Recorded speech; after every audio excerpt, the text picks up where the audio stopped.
Did you know you can quickly set up a text replacement shortcut in Mac? To do that, go to the Apple button, then click System Settings.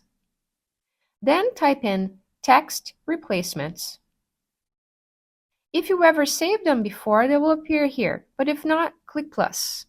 And then, for example, replace Resubmit with Please resubmit this assignment as it is not yet complete. Thank you. And now, in any application that requires text, you can type in the word resubmit and then click, and that's your text.